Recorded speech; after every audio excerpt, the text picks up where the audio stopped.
Amen. Praise God. Can you imagine what it would be like in the heavens, in the very presence of the Lord? So kung sabi nga nila, shadow lang. It's just a poor copy. No, what we did earlier, what we experienced earlier is just a poor shadow, a poor copy of the realities of heaven. And so tonight we'll continue to invite and allow the Holy Spirit to teach us. So we open our hearts, our spirits before the Lord. We humble ourselves before Him to teach us.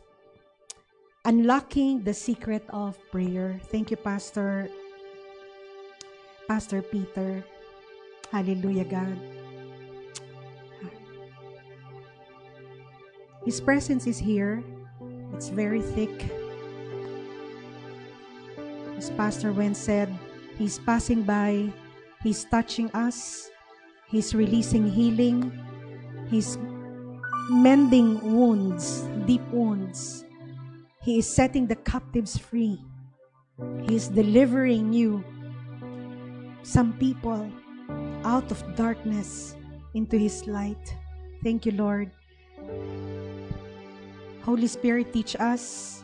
You are the most eloquent, knowledgeable, competent teacher of the Word of God. Unless you reveal it to us, we will not understand it with our human minds. And so tonight, Holy Spirit, take us to greater heights of understanding. Liberate our spirits to be one with you tonight. In Jesus' name, amen. So, unlocking the secret of prayer. We have been talking about prayer. We love prayer. That's why we are all here. For years, we have been chasing the wind of the Holy Spirit because we'd like to be able not only to know and understand, but to master prayer. Otherwise, our effort would be in vain. It would be fruitless. So tonight, Holy Spirit, teach us. This is our problem. As we move through 2025, at the back of our minds, we think about how many unanswered prayers remain. And when this happens, one can lose hope. They are discouraged with their faith and most likely even disappointed with God. Why is it not happening, Lord? Why is it taking so long? Why are your promises seem to be very elusive, untrue, unattainable? We begin to have self-doubt, or we begin to question our faith. But the simple matter that we need to take up is just to understand the secret to prayer, to praying, or of prayer. We know that there are unanswered prayers. We're not saying that. Even myself, if I pray for people, I pray for myself, it's not all the time that I have 100% assurance. And so we continue to learn at His feet. Jesus Himself talked about the concept of an answered prayer in Luke 11:9-10, which says, "So I say to you," sabi ni Jesus, "I say to you."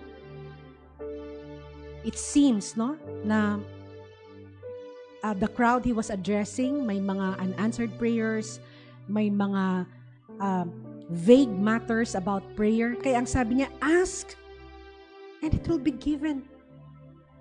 Parang nanghihinawa yung mga tao at this point.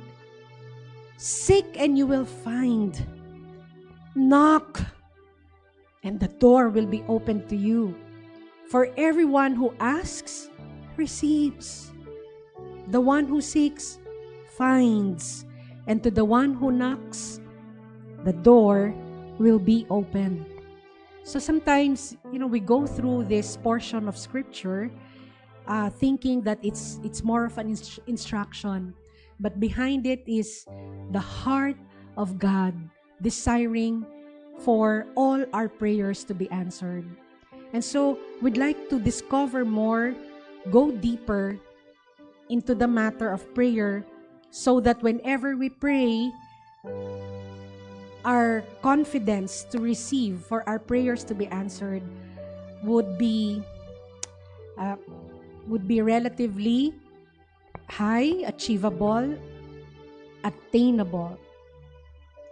So, brothers and sisters, first of all, let's open our eyes, because whenever there are unanswered prayers, we must realize and see that the issue is not God's incapacity to answer our prayers, but rather our failure to understand the obstacles to our requests. So, it's really remote, impossible that God is incapable or unable to answer. So, let's work around it and understand what are the possible hindrances, so we can discover the way, the secret to prayer. Well, on a large, on a bigger picture, we know that kapag merong unanswered prayer, there are invisible entry points that the enemy has taken over. So we need to fully understand. Kung nagtitake over sila, then we need to fully understand our God-given authority in order to receive all of God's answers to our prayers. Hebrews says God is a rewarder. It's a dimension of the Lord that He is committed to fulfill when He said, I am a rewarder. So, we want answers to our prayers. 2 words that we must understand in order to receive answers to our prayers. The altar. So I think Pastor Cookie also took this up in one of her messages. Well, the word altar, perhaps what comes to mind ay yung physical altar natin. Well, in a way, that's a physical expression of God's holiness. Can you imagine? There's a sacred corner that bears the candle, the Word of God, perhaps a floral offering, a beautiful white linen, representing or expressing that we are approaching a holy presence, and that's the altar. It was mentioned 455 times in the Bible. So an altar, other than we have come up with a physical expression, as instructed by God, assemble stones to serve as a reminder, a monument of what I have done. So an altar is a spiritual portal. Para siyang pintuan na pwedeng isara, buksan, but we need to get there and understand how we can stay there. It is a spiritual portal, a place where heaven and earth meet. You see, we are bodied spirits, no? Spirito tayo na may laman. More than laman na may spirito. Okay? You know, your body is very sacred, it's very precious. You need it to fulfill your destiny. You cannot borrow someone else's body. If the body deteriorates, even if you're willing to serve, well, you cannot, because at the point that the physical body weakens, the spirit will have to separate. And so, as long as we are in the body, can you imagine what great privilege? Samantala, tired na ako. No? Parang, kailan kaya ako uuwi? Well, we long for our heavenly home, but realizing that I cannot buy an extra body in SM. I cannot borrow someone else's body and say, pwede mo painom sandali sa akin? Kasi kahit 2 years lang, natatapusin lang ako. That's why, our fear of death is not really the literal dying, because we know where we are going. It's really not being able to fulfill our destiny and leave a legacy. So, the altar, it's a porto. Kaya nga yung opportunity, port yun oportu, in Greek, So, isa siyang lugar na ang lupa at katubigan nagkikita. Ito naman, ang langit at ang lupa ay pwedeng magkita sa isang banal na dako we call the altar. Amen? So talagang very mysterious, very spiritual, very supernatural. Kung marunong tayong mag-altar, hindi naman natin mabitbit ang altar natin in all places. But it will be very, very, very good to have a sacred place in your home. May lugar na tayo sa lahat except for an altar that expresses the holy presence of God. An article posted by World Harvest Church says that Scripture reveals that God seeks to meet His people. Hinahanap ka niya. Miss na miss ka niya. Gustong-gusto ka niyang makasama. At alam niyo saan kayo pwedeng magtagpo? At the altar. It is the place He has designated for that meeting. So, we have reduced the word altar doon sa parang table, nalagyan ng magandang tela at buksan ng Biblia. But it's beyond that. If that is not being used to communicate, to be intimate with the Lord, then it's not serving its purpose. And that's why God means that an altar is where you meet God.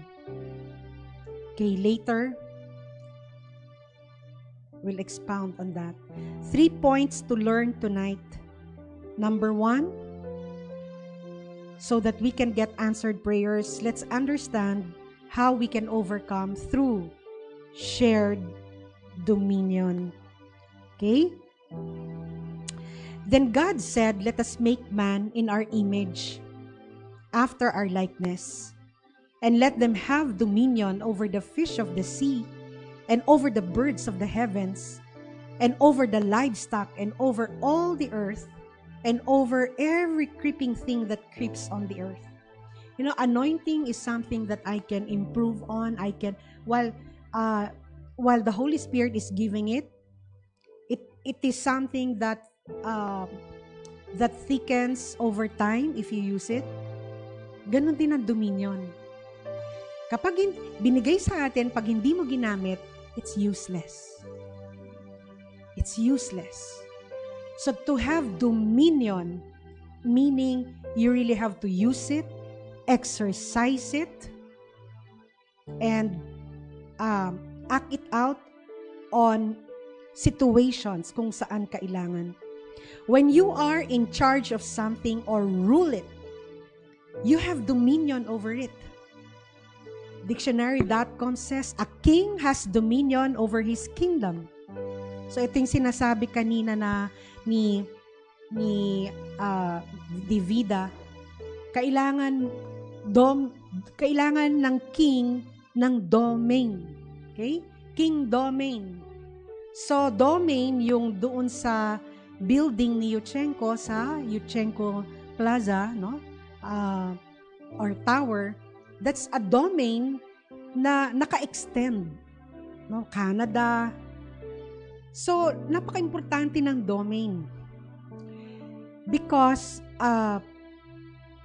it belongs to a king, more fitting to a king. You would never say the president has dominion because we live in a democracy. Because dominion implies more power than that, even absolute power. So when the scripture mentioned, ang sabi, let's give them dominion.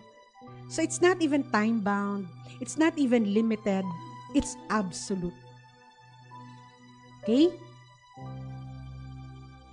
So whenever we pray, ang sabi nga, how can you prevail in prayer? Anong secret? Dominion. Let's continue to understand. God is sovereign, but He is willing to share His dominion. Actually, only God has dominion over everything. Yet, He has shared it with you. Grabe. Unless He shares it with us. And what does that mean?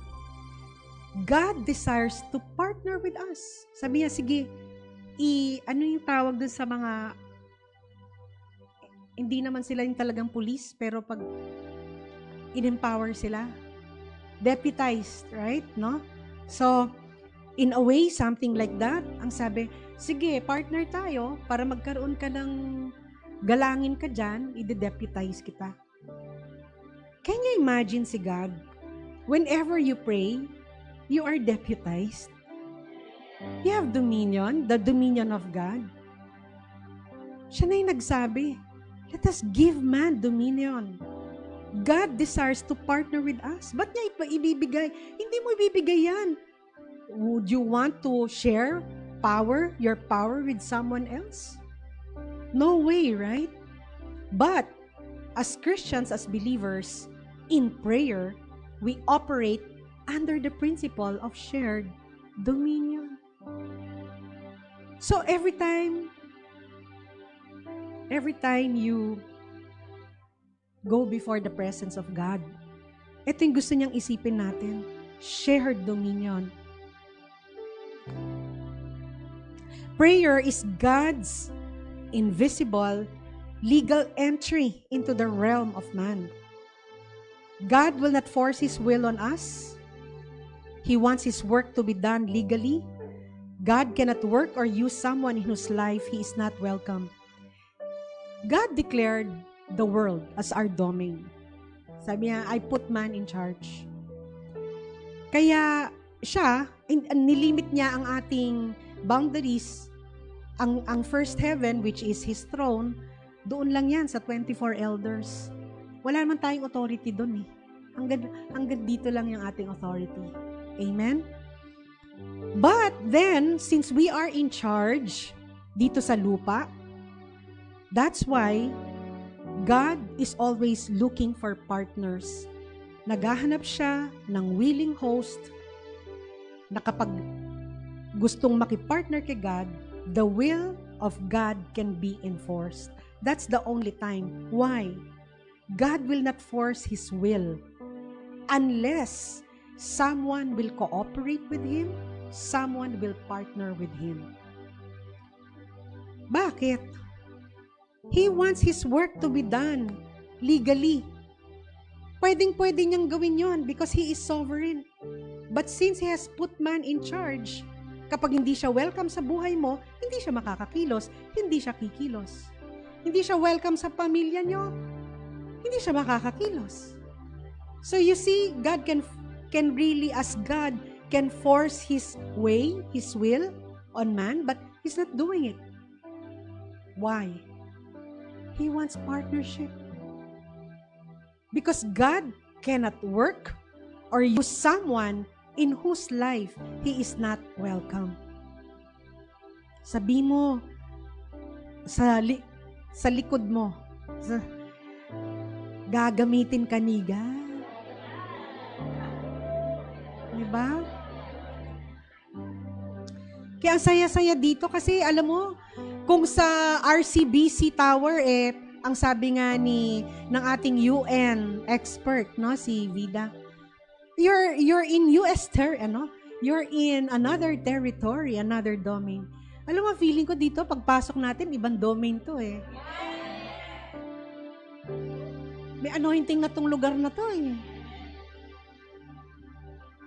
Kitang-kita tayo, no? So, alam ni God kung sino, alam niya, not only pagbibigyan, God knows that we will yield, we will submit to Him. So, whenever you pray, what are you telling God? When you are in a posture of prayer, and yun lang ang nare-recognize ni God, nag-pray. Ibig sabihin, gusto niyang pakialaman ko siya. Gusto niyang, willing siya makipartner sa kanya. Gusto niya yung will ko sa buhay niya. Gusto niya akong mag-flow sa buhay niya. Amen? So that's the meaning of prayer. Hindi ito parang, words requesting only. Kaya nga tayo nagdi-declare ng will. Oh God, Lord. No? Kita niyo si Brother Jerry? Si Pastor Jerry. Pastor na ba siya, no? Hindi pa. Okay. Doon ako nakatikim ng sa church nila ng possessed na babae na talaga nanlilisik ang mata sa akin, no? So, yan, maraming healing testimonies yan. Imagine how powerful prayer can be when the law of shared dominion is at work in a believer. Kasi, every time you pray, akala natin it's a spiritual activity. Of course it is. That's the layer na no? Yung first layer. Prayer is a ritual we observe in a gathering. But in the spirit realm, nag-register ka. Can you imagine your voice is being registered? Sino dito tama ba yun yung smart home, yung activated ang voice or sensor, gano'n, no? Smart home. Can you imagine may smart home tayo sa heaven? God, open up. Amen? Grabe, no? Activated. Open the place. Diba? So, when we are conscious of the shared dominion, talagang prayer will become powerful. Okay, next. Prayer is a divine alignment or spiritual alignment. Whenever you stand before God, you are informing the spirit realm that we have given our approval, permission to do something with our life, with our situation, with our ministries, with our work, lahat-lahat sa buhay mo. Remember, si God hindi namimilit. Kaya pag sabi, Lord, pwede mo naman akong gamitin. Pwede mo akong i-bless. Pwede kang kumilos sa buhay ko. Pwede mong pakialaman tong situation ko. Take over. Madalas kong naririnig sa atin, Holy Spirit, take over. Diba? Do you know, we are giving our approval. We're not conscious about it all the time, pero ito yung implication niya na nakiki-align ka kay God. A divine alignment. Pareho tayo, Lord. Partner tayo, Lord, in the spirit realm. Whenever you pray, it's not just a formal ritualistic activity, but it is informing the heavenly realm. I am here standing before you, God. I want your will to be done in my life. Ano yung prayer ni Miss UN kanina? Thy kingdom come, thy will be done. Approve. Diba? God, I'm approved. I'm praying, yes. Approve yan, Lord. Bumaba ka dito. Welcome ka dito. So can you imagine, it's not in all places, in all activities that God is welcome. Second, you can win through strategic partnership. Matthew 16:19 is a verse, of course, na related to prayer. Kaya sabi dito, I will give you the keys of the heaven. Plural. Okay? Because there's only one key to the kingdom. That's Jesus. Iba ito. Keys of the kingdom. Keys of blessing, keys of opportunities, keys of healing, keys of miracles. Marami. Keys of the kingdom of heaven. And whatever you bind on earth shall be bound in heaven. Whatever you loose on earth shall be loosed in heaven. Clearly, may partnership, heaven and earth. So, let's put it this way. God holds the power, but He gives you authority. Okay, akala natin, ang powerful ko na, ang dami ko na. Well, God still holds the power, but you're authorized. Pag sinabi mo, Lord, i-heal natin itong may sakit na ito. Okay, authorized agent kita, pero siya pa rin na mag-re-release ng power. Amen? So we need to understand, it's a partnership. Pagpasok mo doon, alam mo, authorized agent ka. Yung turo ni Pastor Min, sabi niya, wherever you are, you bring the kingdom of God. Conscious ka, saan ka man umaapak, yung teritoryong yun, kiniklaim mo na for the Lord. God gives us authority, yes, but He holds the power. God arranged this strategic partnership. We are authorized by God.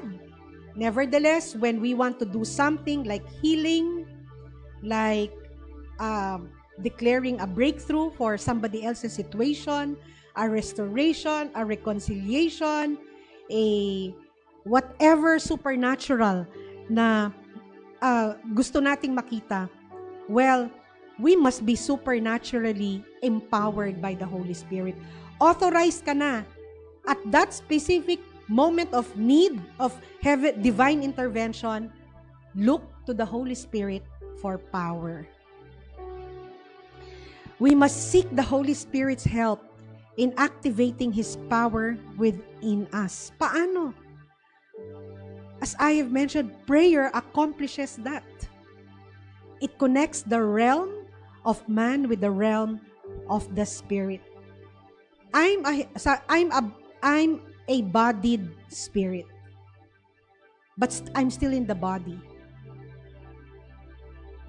To talk to a spirit, that will be challenging. Kasi merong lost in translation dyan. You with me? Pag nag-pray ka, ang intindi ko kasi ganito eh. Right? English. Ang tawag ko dito lagi, I need an app translator. No, yung parang Google Translate. When you stand before God, I'm still a bodied spirit. A bodied spirit. And I'm talking to a full-blown spirit, capital S, the Holy Spirit of God. So can you see the challenge of translation from a spiritual language to a natural desire, natural wisdom.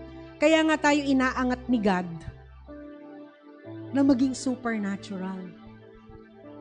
From glory to greater glory, paunti-unti sa tagal ng pagsasama natin, nagkakahawaan na tayo, nagkakaintindihan na tayo. Kaya nga, kanina, even while Pastor Wen was worshiping, nanunod tayo ng mga testimonies, nag-present si Vida. Connect tayo. And this connection is not really easy. But prayer accomplishes that. Ganun katindi ang prayer. Para siyang, parang ito yung event na naglo-launch. Ito yung event na nagsasabi na open up heaven or come, I'm aligning with you, thy will be done. So prayer, kaya pala doon nilagay sa the Lord's Prayer, thy will be done on earth.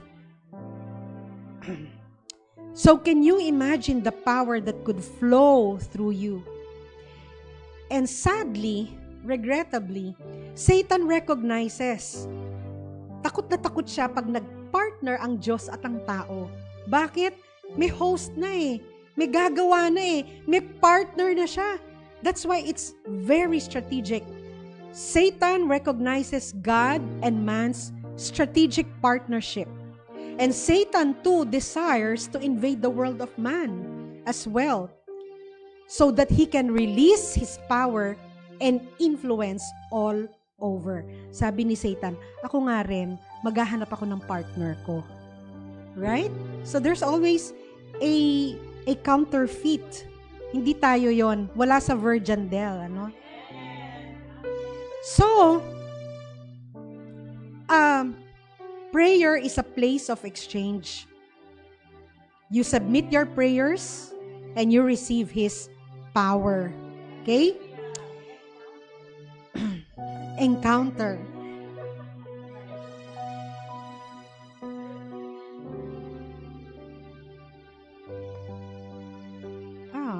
Okay. Prayer is a place of exchange. Okay? So nakita natin, no, yung kung saan parang nagma-merge ang heaven and earth. Para bang may portal. Alam mo yung pag nanonood ka ng cartoons, tapos parang may nagbukas na door. Ginagamit nila yan sa, to illustrate na pagpasok nilang gano'n, lumusot sila in another world. So tayo, the same thing. Yun yung portal. Parang nakakatawid ka or pwede kayo mag-usap. Ito yung, di ba parang salamin yun no? Ayan yung portal, no? Tas, Lord, di ba? Andito ako sa earth, pero I'm so near God. There's a Narnia, no? There's a portal na pwede kong puntahan. And that is your altar. And an altar, while it can be physical, but it does not always have to be physical. You can create an altar wherever you are. Okay? So, you begin altering, then you begin altering things in your life. So kahit saan, ang nagturo sa akin mag-altar, hindi man ito yung term namin noon. Si Pastor Mino, nasa SM kami, magpipray kami. Di ba nakakahiya? Tapos sabi niya, sige, let's pray. Di ba? Pikit kayo. Parang mag-altar kami doon, no? But nasanay ako. Na hanggang ngayon, parang automatic. You do it right then and there. Like this, no? Yan ang nangyayari. Parang pagtayo mo nasa SM ka, there's a portal that is opening before you. Alam ni God hindi kailangan pumunta ka muna sa church mo, doon ka lumuhod doon sa kneeler para masabi mong nagpunta ako sa altar. But wherever heaven and earth meet, that is your place of spiritual altar. And you see that the door of heaven or a portal is opening. Prayer is the only legal entry of God into your life. So pag hindi tayo nag-pray, hindi maka-take over. Parang hindi ka nagbibigay ng open door. Entry point. Nakasara. But when you pray, sabi ni God, in-invite niya ako I'm not invading. I am, but in a legal way. Kasi nag-pray siya. Nagpipray siya sa lahat ng mga sitwasyon niya, lahat ng bagay sa niya. Gusto niya akong, there's an open door and heaven and earth meet at kung saan man yon, that is your place of spiritual altar. At the same time, Satan also wants a legal entry into your life. Emphasis, legal. Which would eventually hinder God's work in your life. Kasi sabi niya, si God kumilos doon sa mamang yun, sa Kristiyanong yun. Legal. Alam niya kasi, itong world na to, kailangan ng permission ng tao. Kaya nga kung talagang si God ay i-force lang niya yung sarili niya, Christian na yung buong mundo. Wala nang masama. Pero si Satan, sabi niya, gagayahin ko din. Kailangan legal din ang entry ko sa buhay ng tao. And that legal entry is sin. So pag may sin na, may excuse si Satan, I'm a legal occupant. So kahit na pinagpipray mo siya, excuse me, I'm legal. I'm a legal occupant in the life of this person. Kasi may legal ang entry point. Alam natin yan, wala si Attorney Charles. Pero pag sinabi nating legal, you can't just expel them. Kaya dito, nagdi-deliverance na tayo dito eh. Right?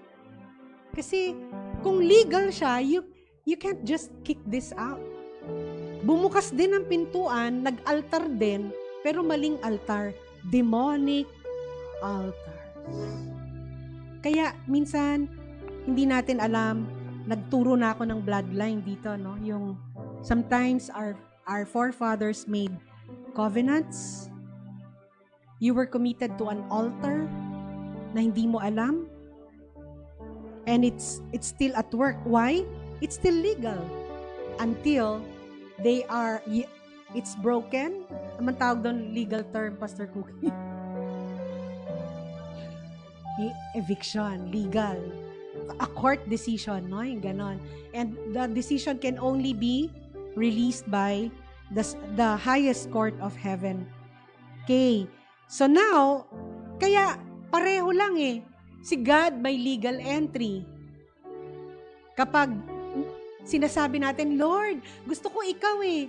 Lord, ayoko na talaga. Dapat ikaw na yung nagtitake over ng buhay ko. Lord, ikaw ang mag-domain dito. Take over. This is your space. This is your... Diba si Paul nga, the life I no longer live. The life I live is Christ. Huwag niyo na akong hanapin. Yun pa yung turo ni Pastor Mina noon. Ha? Si Paul? Patay na yun ah. Wala na yun. Iba na ako ngayon. Si Kristo na yung nasa akin. Nagkaroon ng legal. Pero ito yung masaklap. It's also possible. Kaya kung di tayo maingat, even if we're believers, we're opening a door, nakarating tayo sa isang demonic altar na nagkaroon ng legal entry si Satan sa buhay natin. So it is time to tear down demonic altars. So every time, para siyang pact or a covenant with the enemy. Ganun katindi ang spirit realm. Kaya maraming unanswered prayers, maraming defeated, kahit Christian na, tapos lolokohin pa tayo ng diablo na hindi ka mahal ni God, di niya sinasagot prayer mo, di ba? Pero now, a serious student, titingnan mo yung repercussion ng mga ginagawa mo in the spirit realm. May balik yan. So, clearly presented kanina, it's either the door being opened at yung place of altar mo, depende kung saan mo binuksan. Anong entry point yon. But, number 3, you can achieve sure victory by His Holy Spirit. Amen? So, it is time to tear down demonic altars and begin rebuilding and returning to our spiritual altars. Okay, I'm lost. Yan. 1 Kings 18:30. Elijah said to all the people, "Come near to me." And all the people came near to him. And he repaired the altar of the Lord that had been thrown down. Answer me, O Lord, answer me, that these people may know that you, O Lord, are God, and that you have turned their hearts back. Then the fire of the Lord fell and consumed the burnt offering and the wood and the stones and the dust and licked up the water that was in the trench. Well, that's the altar na water and wood. But you know the altar of God? It smells burnt flesh. So talagang kailangang masunog ang dapat masunog. It's the altar. Nung sinabi ni Lord, repair your altar. Repair the altar of the Lord and put a sacrifice. We can almost smell, no, burnt flesh, 'di ba? Si God, bangong-bango siya sa burnt flesh. Alam na may na-sacrifice. God wants to move in your life. So rebuild your altar. How? Fix your altar, no? Yan yung mga bato. Well, this altar can be rebuilt only through genuine repentance and brokenness. When we take responsibility of the altars we have set up. Right?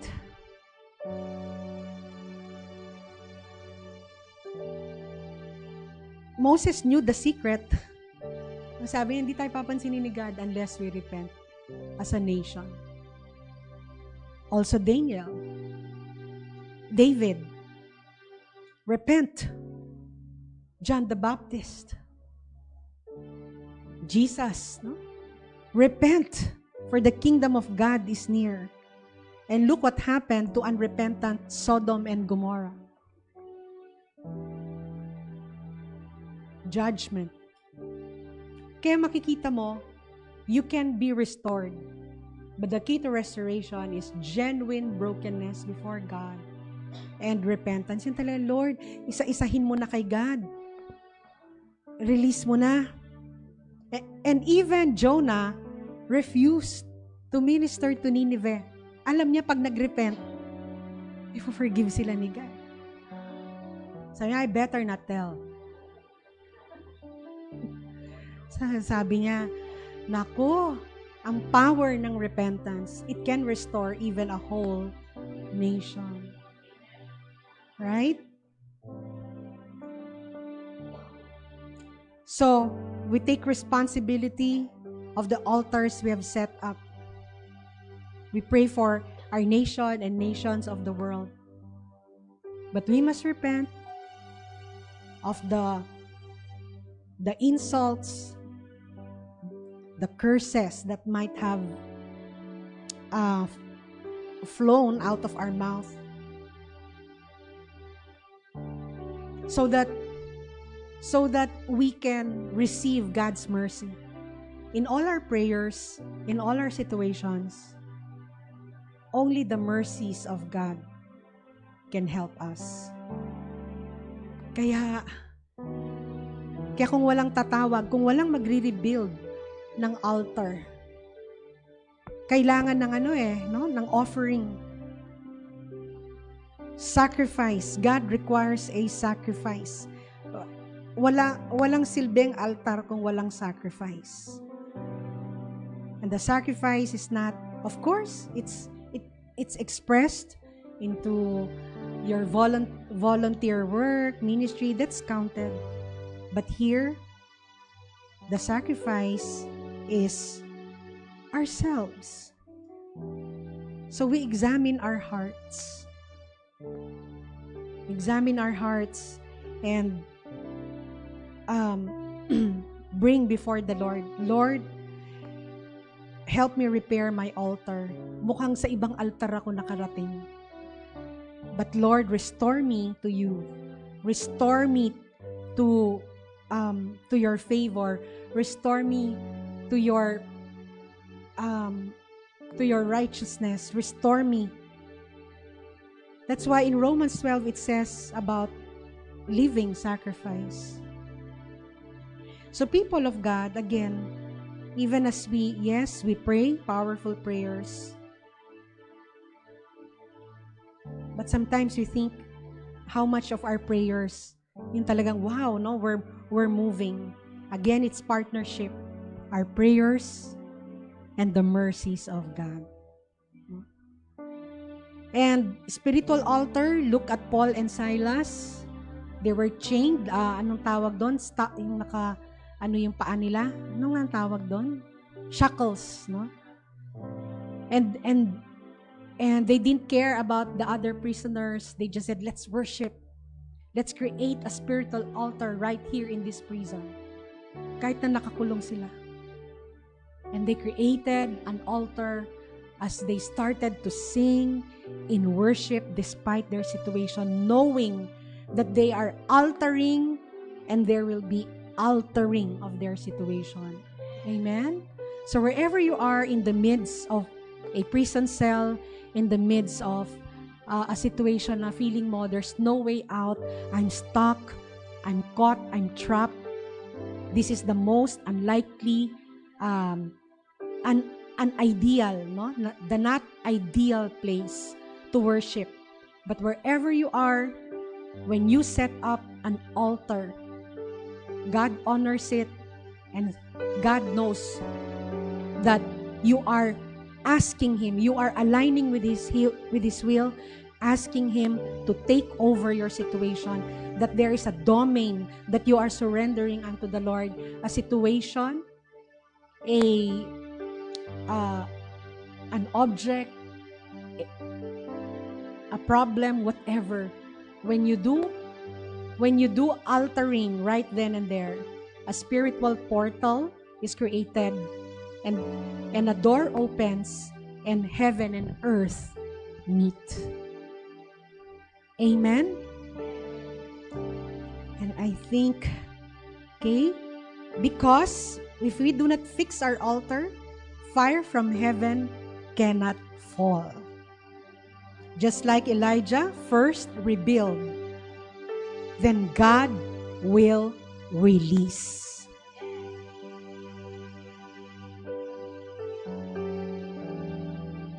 Before the summary, the last slide please, Pearl. But you are covered. This is the grace side already. Sa mga bagay-bagay na, Lord, hindi ko pa rin kaya. I still lack strength to be broken, to be genuinely broken, to repent. Help me. And praise God for Hebrews 12:24. To Jesus, the mediator of a new covenant, and to the sprinkled blood that speaks a better word, a better prayer, a better intercession, a better defense for you than the blood of Abel. The blood of Jesus has a powerful voice. It can speak, it can pray, it can travail, it can intercede for you and me. Because the blood of Jesus speaks of better things. So, kailangan natin intercessor, we still cannot do it alone. At His mercies, you are covered. Can you remind yung seatmate mo, you are covered. So, the 3 points in summary, the secret to prayer, whenever you pray, remember the shared dominion. God is sovereign, has dominion over every single thing, but He decided, He chose to share it with you and with me. Not even a president has that kind of power. So, strategic partnership, yes, we are authorized, but we are still dependent. Hindi, it's not full. Sabi niya, you still need me for power. That's why we always ask the Holy Spirit, because the Holy Spirit is the most important presence in any gathering. That's why He has to be your friend, and He has to be your closest and your best friend. And through this, we can achieve sure victory by His Holy Spirit. Can we give the Lord a clap of praise for that? Hallelujah. Thank you, Lord. Thank you. Pastor Wen, hallelujah. I'd like to call si Pastor Nin to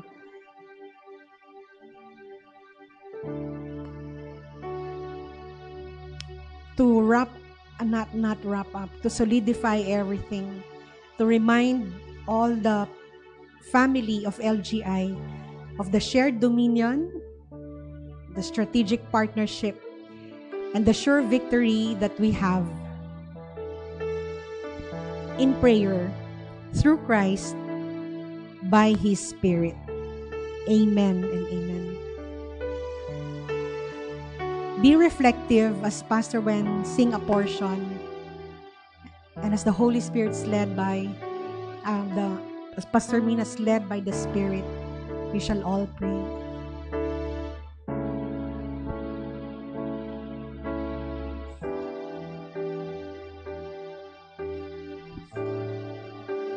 Louder, please, Pastor Wen.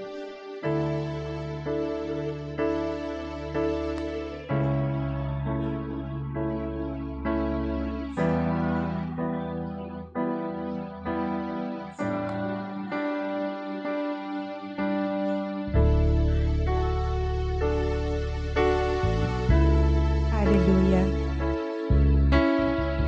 Hallelujah. It's all about you, Jesus.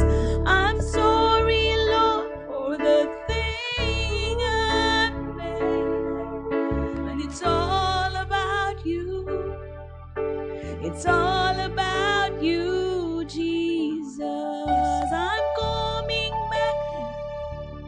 Oh, worship. When it's all about you. It's all about you, Jesus. I'm sorry, Lord, for the thing I made. And it's all about you. All about you. Let this place be transformed into a spiritual portal where heaven and earth meet. A privilege, an honor.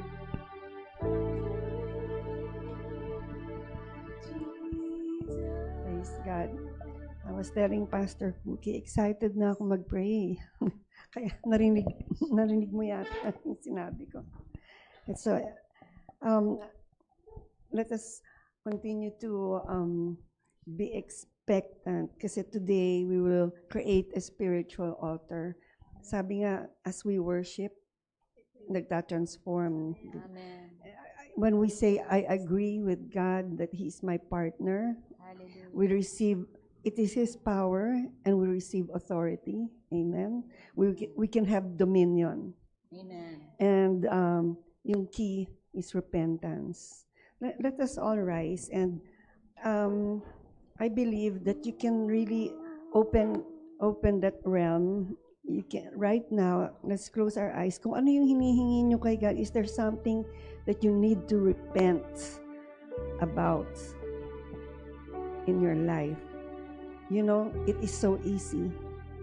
Sometimes it's so terrible yung bitterness, yung tinatago natin. Para bang, do I need to do anything? All you have to do, isa lang, sabi. Sabi, the blood of Jesus purifies us of all sins. And if you confess, ayun yung repentance, if you confess your sins, He is just and He is righteous, and He will forgive you of your sins. He will cleanse us of all unrighteousness. So right now, just say, Lord, I repent. Wala na akong magagawa, Lord. Don't offer excuses. There is no excuse. We have sinned and we repent. Gusto ko naman magbago. Lord, supernaturally, Lord, sabi in Jesus' name, bumubukas ngayon. We have entered, we have touched heaven right now. We have created a spiritual altar right now. And we have just worshipped. We just worship and nandito na. Now, I just challenge you, invite you, sabihin nyo na kay God kung ano yung gusto nyo sabihin, and you will receive that power. You will receive that authority. It is His power that will work through our authority.